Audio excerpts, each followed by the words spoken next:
तो 99 क्लब, इसमें से इस क्लब के अंदर हम में से प्रत्येक व्यक्ति शामिल है। तो एक बहुत अमीर व्यक्ति था, उसका बड़ा बंगला था और उसके साथ में एक झोंपड़ी कह लीजिए या गरीब व्यक्ति कह लीजिए परिवार, वो भी रहता था। लेकिन जो अमीर परिवार था, उसके परिवार में बिल्कुल शांति नहीं थी,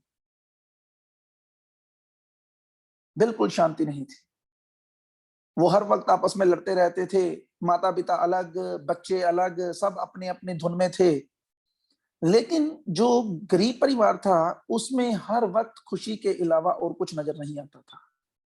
सारा परिवार मिल बैठकर खाता था, उनके घरों से गाने की आवाज, नाचने की, ऐसे शोर शराबे की आवाजें रहती थी, खुशी के शोर शराबा।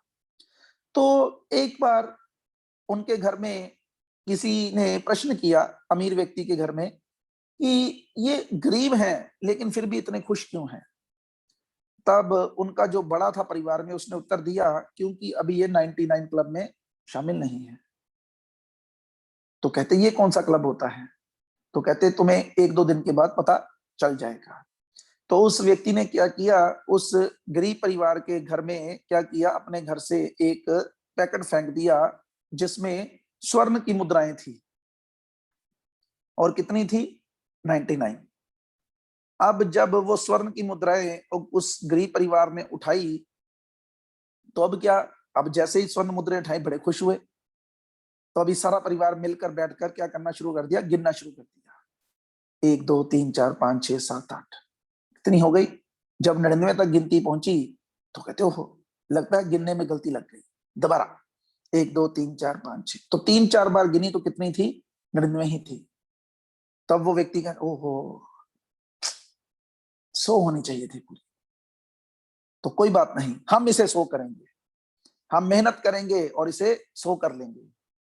तो अब क्या किया, उस व्यक्ति ने, जो गरीब परिवार का मुखिया था, उसने मेहनत करनी शुरू की और बड़ी मेहनत करके वो एक स्वर्ण मुद्रा कमाने में कामयाब हो गया। और अब वो खुशी खुशी घर आ रहा है कि अब ये 100 हो गई। लेकिन जैसे ही वो घर के अंदर एंटर हुआ, तो उसने देखा कि घर में सुंदर 4-5 गमले पड़े हैं। अंदर आया तो उसने देखा कि कुछ और भी चीजें पड़ी हैं। तो उसने पूछा पत्नी से, ये सामान कहां से आया? तो पत्नी कहती कि जो वो मुद्राएं आई थी ना, उसमें से मैंने 4 खर्च की। उसने तो बड़े आराम से बोला, लेकिन वो पति उसको आगे से खाते हुए पड़ा, बेवकूफ औरत, 4 मुद्राएं खर्च दी। मैं इतनी मेहनत से 1 मुद्रा कमा के लाया हूं उसे 100 करने के लिए, और तूने 4 खर्च दी। पहले जिस घर में केवल शांति का वातावरण था, अब उसमें क्या आ गई? लड़ने की आवाजें आ गई।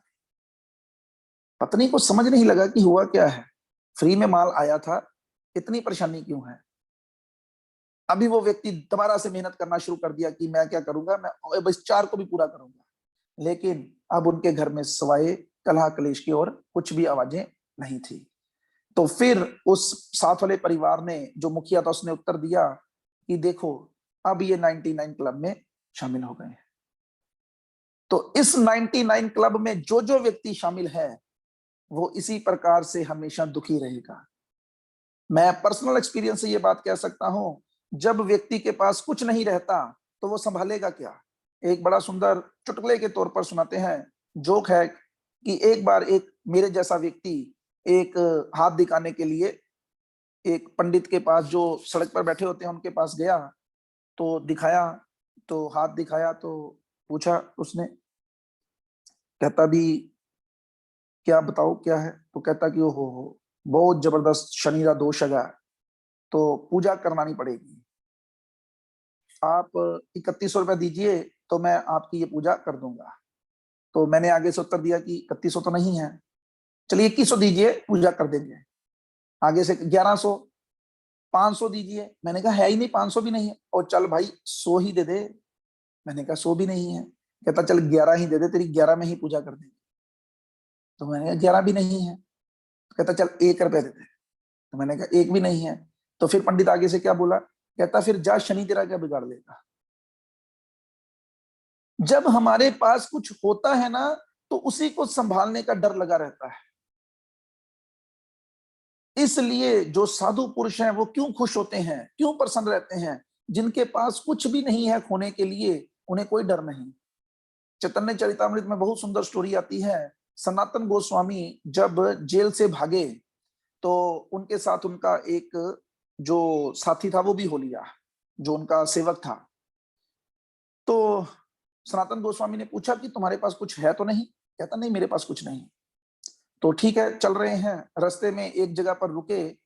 तो सनातन गोस्वामी प्रधानमंत्री के पद पर थे, लोगों की आंखें पहचान लेते थे। तो उन्होंने क्या किया, उन्होंने देखा कि जो सेवा करने वाला है ना, वो बहुत सेवा कर रहा है।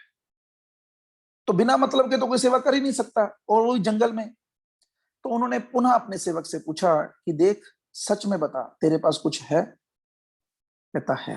कहते क्या? कहते 7 स्वर्ण मुद्राएं।